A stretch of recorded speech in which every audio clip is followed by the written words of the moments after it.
হরে কৃষ্ণ। সমস্ত শ্রোতা ভক্তদের জন্য অত্যন্ত আনন্দের একটি সংবাদ।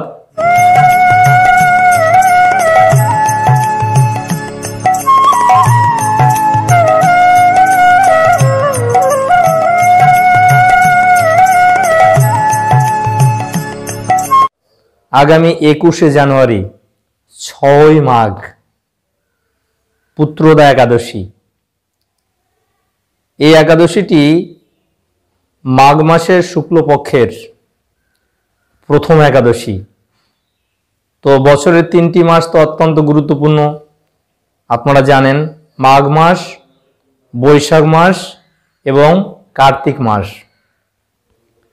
এই মাঘ মাসের শুক্লপক্ষের এই পুত্রদা একাদশীর শুভ তিথিতে সমস্ত ভক্তদের জন্য আমি নৃসিংহদেবের শ্রীচরণে 108টি তুলসীপত্র দিয়ে নৃসিংহদেবের 108টি নাম উচ্চারণ করে এই চ্যানেলের যত সাবস্ক্রাইবার রয়েছেন তাদের সবার জন্য গত সফলা একাদশীতে 7ই জানুয়ারি প্রার্থনা করেছি, আর আগামী পুত্রদা একাদশী 21শে জানুয়ারি 6ই মাঘ এই শুভ তিথিতে যারা এই চ্যানেলের সাবস্ক্রাইবার রয়েছেন এবং ভবিষ্যতে সাবস্ক্রাইবার হবেন তাদের সবার জন্য প্রতিটি একাদশীতে ভগবানের কাছে প্রার্থনা করা হবে যাতে আপনারা সমস্ত বিপদ থেকে মুক্ত হতে পারেন এবং আপনাদের সমস্ত মনস্কামনা পূর্ণ হতে পারে।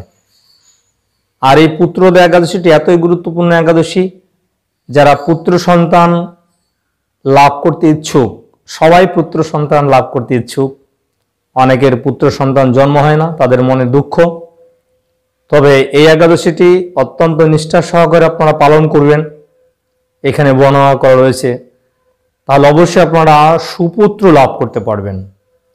কিভাবে গর্ভাধান সংস্কার করতে হয়, কিভাবে গর্ভাধান সংস্কার করলে সুপুত্র লাভ হয়, স্বাস্থ্যবান, মেধাবী, সদ্গুণ সম্পন্ন পুত্র যারা লাভ করতে চান অবশ্যই এই পুত্রদা একাদশী ব্রত নিষ্ঠা সহকারে পালন করবেন সুপুত্র লাভ করার জন্য।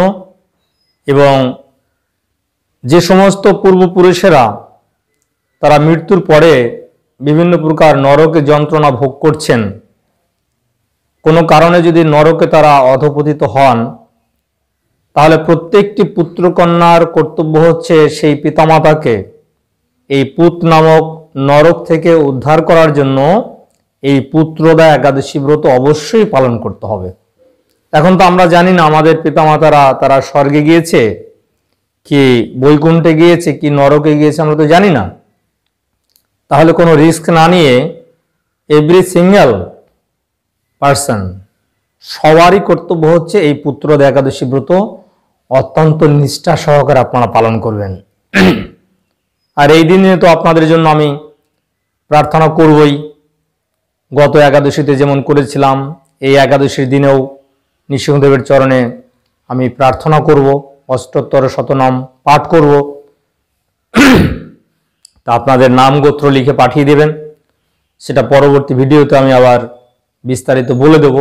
আজকে যেহেতু পুত্রদা একাদশীর মাহাত্ম্য বলবো, কিভাবে একাদশী পালন করলে সুপুত্র লাভ হবে, কি কি করা কর্তব্য, তাহলে পিতামাতা যারা অধঃপতিত হয়েছেন তারা কিভাবে এই নরক থেকে উদ্ধার পাবেন তা বিস্তারিতভাবে বলবো। এবং যে সমস্ত গৃহস্থ ভক্ত পুত্র সন্তান সুপুত্র লাভ করতে চান, কিভাবে গর্ভধান সংস্কার করলে পুত্র সন্তান লাভ করতে পারবেন তা বর্ণনা করার চেষ্টা করব। তবে একাদশীর দিনে অবশ্যই যৌন সঙ্গ করা উচিত নয়, যৌন সঙ্গ নিষেধ। পঞ্চশস্য বর্জন করবেন, চাল, গম, ডাল, তিল, সরিষা, ভুট্টা, এই ধরনের 5 প্রকার শস্য বর্জন করে আপনারা একাদশী ব্রত পালন করবেন। আর এই একাদশী যেহেতু মাঘ মাসের প্রথম একাদশী, তো গঙ্গা স্নানের অনেক মাহাত্ম্য রয়েছে। বেশি করে হরিনাম জপ করবেন, যাদের জপের মালা নেই বললে পাঠিয়ে দেওয়া হবে। আর গীতা দান করা খুব গুরুত্বপূর্ণ, গীতা দান করবেন। এবং বৈষ্ণব সেবা, ভগবানকে প্রদীপ দিয়ে আরতি, মন্দির প্রদক্ষিণ, তুলসী প্রদক্ষিণ, তুলসী জলদান, এই একাদশী দিন অবশ্যই আপনারা নিষ্ঠা সহকারে এটা করবেন। তবে যারা পুত্র সন্তান লাভ করার জন্য এই একাদশী করবেন তারা অবশ্যই মনে রাখবেন এই একাদশী ব্রত অত্যন্ত নিষ্ঠা সহকারে পালন করবেন। বেশি করে হরিনাম জপ করবেন, কৃষ্ণ ভাবনায় ভাবিত থাকবেন, স্বামী স্ত্রী পবিত্রভাবে জীবনযাপন করবেন এবং এই একাদশীর আশীর্বাদ গ্রহণ করে, ভগবানের আশীর্বাদ গ্রহণ করে একটি নির্ধারিত শুভ তিথিতে স্বামী স্ত্রী আপনারা মিলিত হবেন। বেশি করে ভগবানের কাছে প্রার্থনা করবেন, নৃসিংহদেবের কাছে প্রার্থনা করবেন। এইভাবে কৃষ্ণ ভাবনায় ভাবিত হওয়ার ফলে আপনারা সুপুত্র লাভ করতে পারবেন। এটা হচ্ছে গর্ভধারণ সংস্কারের যে বিধি শাস্ত্রে বলা হয়েছে। আমরা জানি হিরণ্যকশিপু অসুর ছিল, কিন্তু বিষ্ণুর প্রতি বিদ্বেষ ভাবাপন্ন হয়ে বিষ্ণুকে স্মরণ করে করে তিনি যখন অত্যন্ত ক্রোধান্বিত হয়ে বাড়িতে এসে তার স্ত্রী সঙ্গ করেছিলেন, তার ফলে তিনি একজন কৃষ্ণ ভক্ত সন্তান লাভ করেছিলেন, অনিচ্ছাকৃতভাবে বিষ্ণুকে স্মরণ করেছিলেন। তবে আপনারা ইচ্ছাকৃতভাবে, অনুকূলভাবে ভগবানের চরণে প্রার্থনা করবেন, ভগবানের কাছে প্রার্থনা করবেন এবং বৈষ্ণবদের কাছে প্রার্থনা করবেন, তাহলে আপনারা অবশ্যই সুপুত্র লাভ করতে পারবেন। আর যে সমস্ত মানুষেরা এখনো একাদশী ব্রত শুরু করেননি, তো জানুয়ারি মাসের এই প্রথম একাদশী ছিল 7ই জানুয়ারি, আর এই একাদশীটি হচ্ছে 21শে জানুয়ারি। তো এই বছরের এই প্রথম মাসের প্রথম দুটোই একাদশী খুব গুরুত্বপূর্ণ, প্রতিটি একাদশী খুব গুরুত্বপূর্ণ। যারা গত একাদশী মিস করেছেন, কোনো কারণে ভঙ্গ হয়েছে, তারা অবশ্যই এই একাদশী ব্রত পালন করবেন। যারা আমিষ আহার করেন, একাদশীর আগের দিনে আপনারা আমিষ আহার বর্জন করবেন, নিরামিষ আহার গ্রহণ করবেন। একাদশীর দিনে পঞ্চশস্য বর্জন করে আপনারা অনুকল্প গ্রহণ করবেন, বিভিন্ন প্রকার ফল, বাদাম, কাজু, কিশমিশ, খেজুর, বিভিন্ন প্রকার যে ফুলকপি রয়েছে, মিষ্টি কুমড়ো, চাল কুমড়ো, শসা, আপেল, কমলা লেবু, বিভিন্ন প্রকার ফল এবং পাকা পেঁপে, কাঁচা পেঁপে, আলু দিয়ে সবজি, কাঁচা কলা দিয়ে সবজি। আপনারা সয়াবিন তেল বর্জন করবেন, সানফ্লাওয়ার অথবা ঘি অথবা বাদাম তেল দিয়ে সবজি রান্না করবেন। তো এইভাবে দ্বাদশীর দিনে নির্ধারিত সময়ে পালন করবেন। আমাদের ইসকনের যে পঞ্জিকা বা ক্যালেন্ডার রয়েছে, সেই ক্যালেন্ডারে আপনাদের যে স্থানে যারা বাস করছেন সেই স্থানে নির্দিষ্ট সময় অনুসারে পালন করবেন।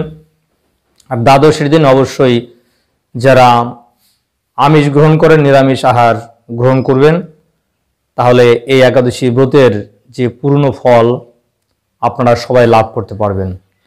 আর একাদশী পালন করে অবশ্যই একাদশীর মাহাত্ম্য শ্রবণ করতে হয়। একাদশীর মাহাত্ম্য শ্রবণ করলে আমাদের একাদশী পালনের আগ্রহ বর্ধিত হয়। এই কারণে একাদশী শুরু হওয়ার আগে থেকেই আমি ভিডিও আপলোড করে দিই, যাতে আপনারা প্রস্তুতি নিতে পারেন যে আসন্ন একাদশী ব্রতটি অবশ্যই আমাদেরকে পালন করতে হবে।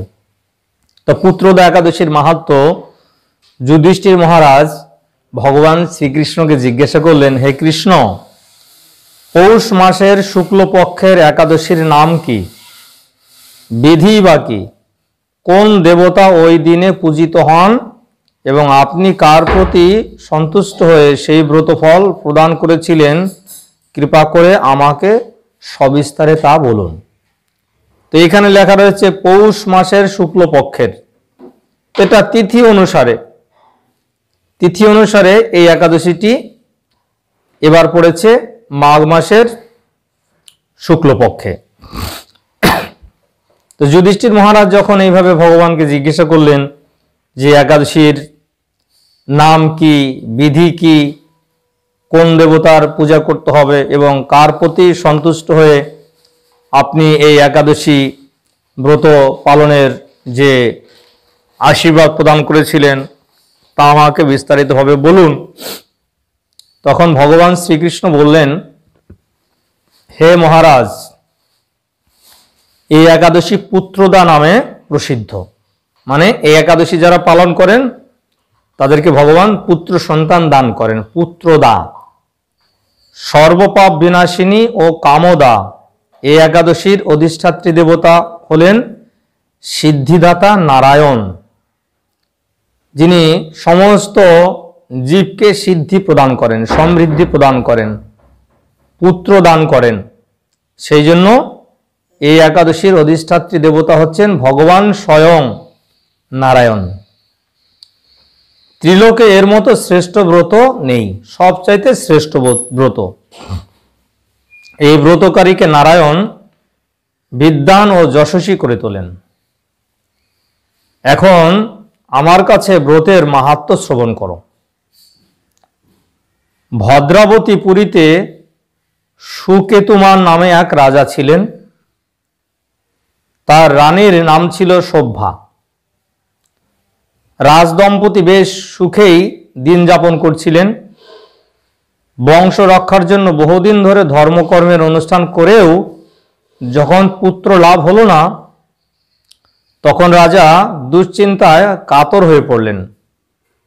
তাই সকল ঐশ্বর্যবান হয়েও পুত্রহীন রাজার মনে কোনো সুখ ছিল না। এত বড় রাজা কিন্তু কোনো পুত্র নেই। তো চাণক্য পণ্ডিত বলেছেন, পুত্রহীনম গৃহশূন্যম সর্বশূন্য দরিদ্রতা। যার গৃহে কোনো পুত্র নেই সেই ব্যক্তি সবচাইতে কি অসুখী, তার গৃহ শূন্য। তো সেই জন্য অত্যন্ত দুশ্চিন্তাগ্রস্ত হয়ে পড়লেন রাজা রানী। তাই সকল ঐশ্বর্যবান হয়েও পুত্রহীন রাজার মনে কোনো সুখ ছিল না। তিনি ভাবতেন, পুত্রহীনের জন্ম বৃথা ও গৃহশূন্য। পিতৃদেব মনুষ্যলোকের কাছে যে ঋণ শাস্ত্রে উল্লেখ আছে তা পুত্র বিনা পরিশোধ হয় না। তাই পিতামাতার কাছে আমরা সবাই ঋণী। তাই পিতামাতার ঋণ থেকে আমরা মুক্ত হব তখনই যখন সুপুত্র কেউ জন্ম দেবে। অর্থাৎ সুপুত্র বলতে কৃষ্ণ ভক্ত পুত্র। কৃষ্ণ ভক্ত পুত্র তাকে বলা হয় পুত্র। আর ভাগবতে বলা হয়েছে, যে পুত্র কৃষ্ণ ভক্ত নন তিনি হচ্ছেন মূত্র। অর্থাৎ তিনি পিতামাতার কোনোই মঙ্গল করতে পারেন না। পিতামাতার প্রকৃত মঙ্গল হচ্ছে মৃত্যুর পরে তাকে এই ভববন্ধন থেকে, এই নরক যন্ত্রণা থেকে, এই জগৎ থেকে উদ্ধার করে বৈকুণ্ঠে লোকে পৌঁছে দেওয়া। এটা হচ্ছে পিতৃঋণ থেকে মুক্ত হওয়ার একমাত্র শ্রেষ্ঠ উপায়। সেই জন্য আমরা সবাই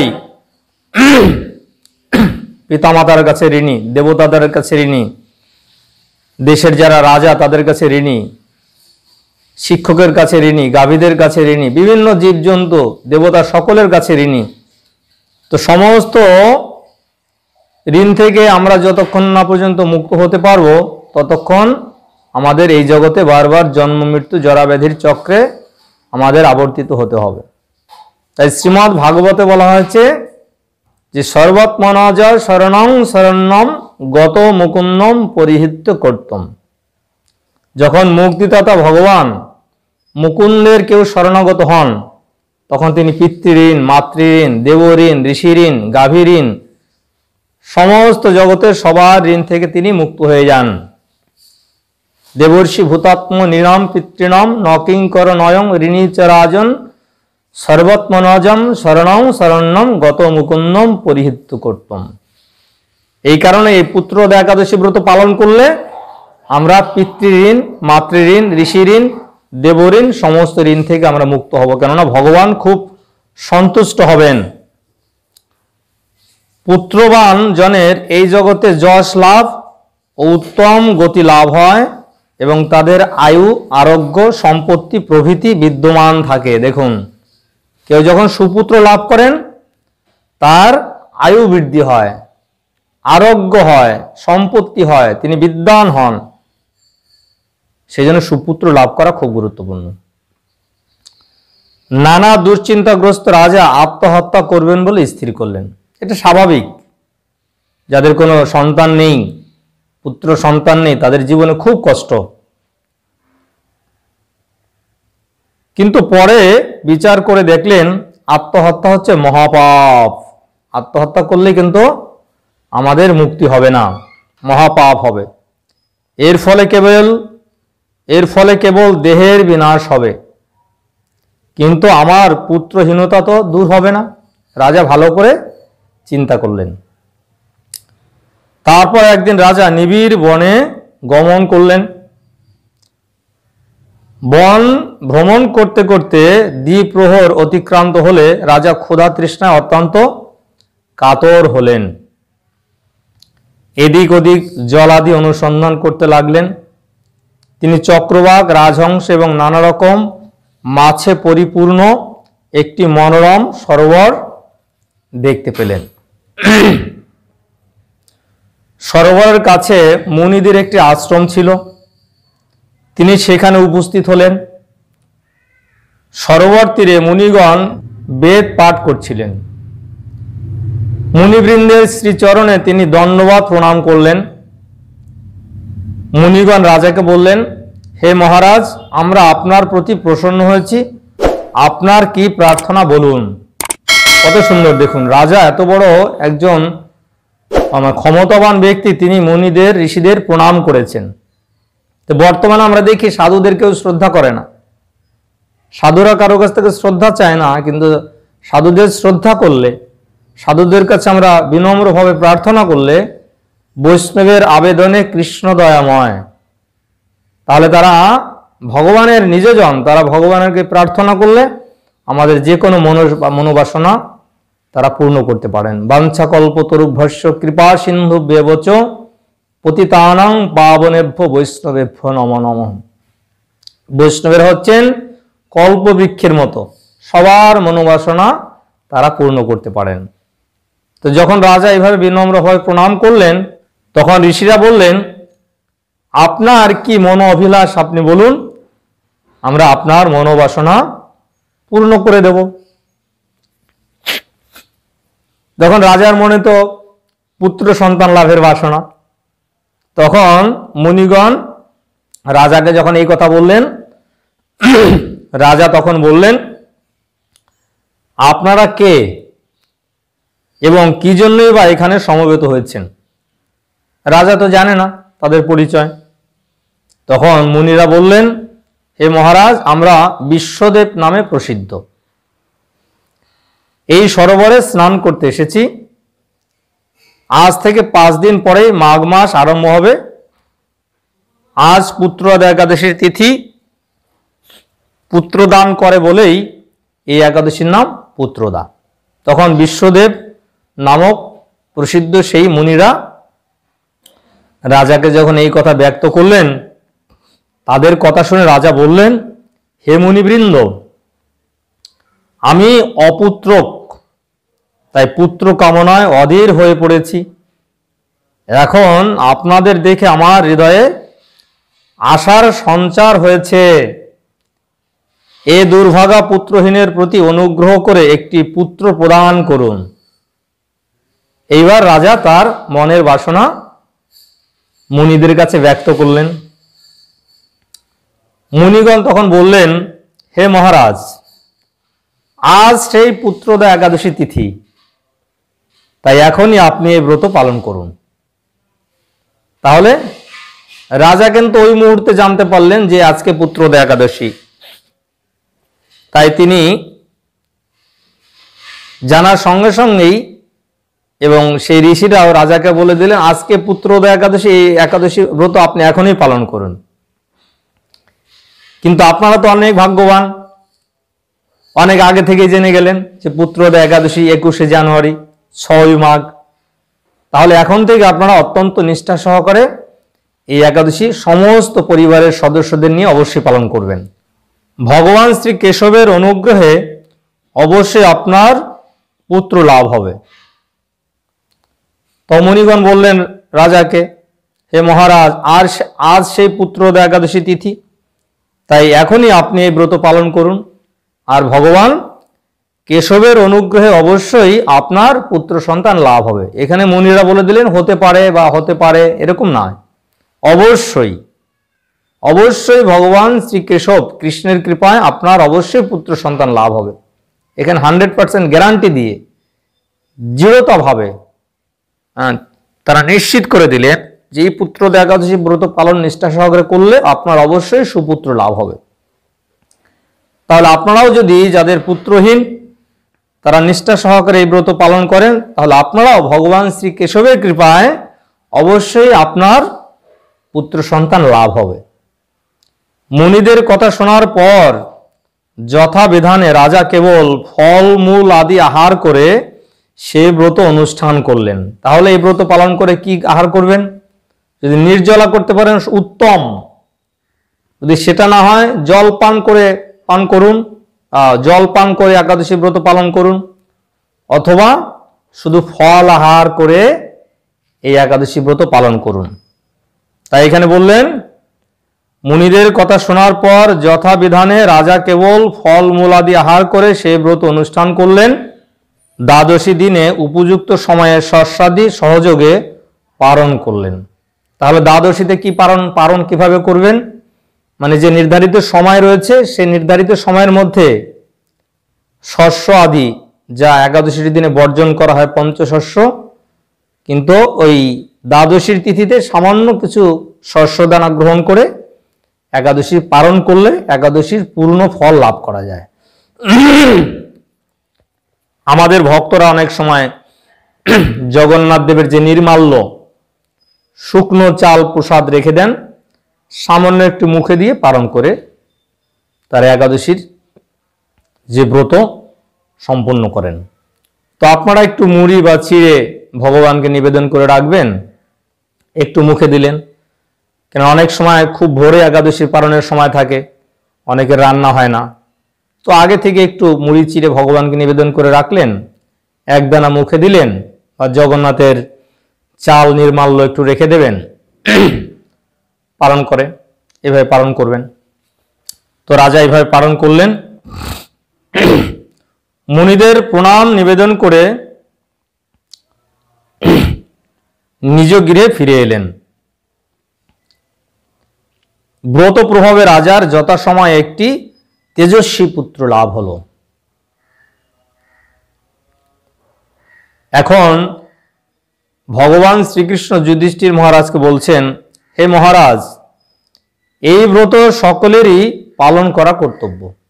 তাহলে এখানে বলেননি শুধু যারা পুত্র সন্তান লাভ করতে চান তাদেরকেই একাদশী ব্রত পালন করতে হবে, বা তারাই শুধু এই একাদশী ব্রত পালন করবে, বা তারাই একাদশী ব্রত পালন করতে পারে, বা তাদের জন্য এই একাদশী ব্রতটি না। এই একাদশীটি সবার জন্য, ব্রহ্মচারী, সন্ন্যাসী, গৃহস্থ, ব্রাহ্মণ, ক্ষত্রিয়, বৈশ্য, শূদ্র সমস্ত মানুষের জন্য, 8 বছর বয়স থেকে 80 বছরের বৃদ্ধ পর্যন্ত সকলের জন্যই এই ব্রত সকলেরই পালন করা কর্তব্য। ভগবান নিজে বলে দিলেন, মানব কল্যাণ কামনায় আপনার কাছে আমি এই ব্রত কথা বর্ণনা করলাম। যদি আমরা আমাদের কল্যাণ চাই, আমাদের সুখ শান্তি সমৃদ্ধি চাই, তার জন্য কিন্তু এই পুত্রদা একাদশী অবশ্যই পালন করতে হবে। নিষ্ঠা সহকারে যারা এই পুত্রদা একাদশী ব্রত পালন করবে তারা পুত নামক নরক থেকে পরিত্রাণ লাভ করবে। এখন পিতামাতা তো পুত নামক নরক থেকে উদ্ধার হবেই। আমরা যদি ব্রত পালন করি, আমাদের যদি পুত্র সন্তান নাও থাকে, তাহলে মৃত্যুর পরে আপনাকে পুত নামক নরক দর্শন করতেই হবে না, আপনি সরাসরি স্বয়ং ভগবানের ধামে গমন করবেন, সেখানে চলে যাবেন। আর এই ব্রত কথা শ্রবণ কীর্তনে অগ্নি অষ্টম যজ্ঞের ফল পাওয়া যায়। এই জন্য আপনি যখন এই ব্রত মাহাত্ম্য শ্রবণ করলেন, সঙ্গে সঙ্গে অন্যকে শেয়ার করে দিতে হবে, তাহলে তারাও শ্রবণ করে এই অগ্নি অষ্টম যজ্ঞের ফল লাভ করতে পারবে। যে আমি শ্রবণ করব, আমি একাদশী ব্রত পালন করে লাভবান হব, এবং আমার কোনো বন্ধু বা আত্মীয় বা যে কোনো মানুষকে আমি এটা শেয়ার করব। যারা আর এই ব্রত কথা শ্রবণ কীর্তনে অগ্নি অষ্টম যজ্ঞের ফল পাওয়া যায়, ব্রহ্মাণ্ড পুরাণে এই মাহাত্ম্য বর্ণনা করা হয়েছে। এটা কিন্তু শাস্ত্রে বর্ণনা করা রয়েছে, এটা কোনো মন গড়া কথা নয়। তাই শাস্ত্র স্বয়ং ভগবানের থেকে প্রকাশিত হয়েছে। মুনি ঋষিরা শাস্ত্রে আমাদের কল্যাণের জন্য এই একাদশী ব্রত মাহাত্ম্য তারা বর্ণনা করলেন এবং ভগবান শ্রীকৃষ্ণ স্বয়ং যুধিষ্ঠির মহারাজকে বলেছেন। তাই আগামী 21শে জানুয়ারি 6 মাঘ মাসের এই শুক্লপক্ষের পুত্রদ একাদশী ব্রত সবাই পালন করুন এবং নৃসিংহদেবের কাছে প্রার্থনা করব সকলের জন্য। যারা এই চ্যানেলের সদস্য হননি এখনো, তারা অবশ্যই এই সদস্য হবেন, চ্যানেলটিকে সাবস্ক্রাইব করবেন, পাশের বেল আইকনে প্রেস টু অল করে দেবেন। তাহলে যখনই ভিডিও আপলোড করব সঙ্গে সঙ্গে ভিডিওটি আপনার কাছে নোটিফিকেশন পেয়ে যাবেন, আপনি ভিডিওটি দেখতে পারবেন। তাহলে আজ এই পর্যন্তই। সবাই ভালো থাকুন, সুস্থ থাকুন। হরে কৃষ্ণ।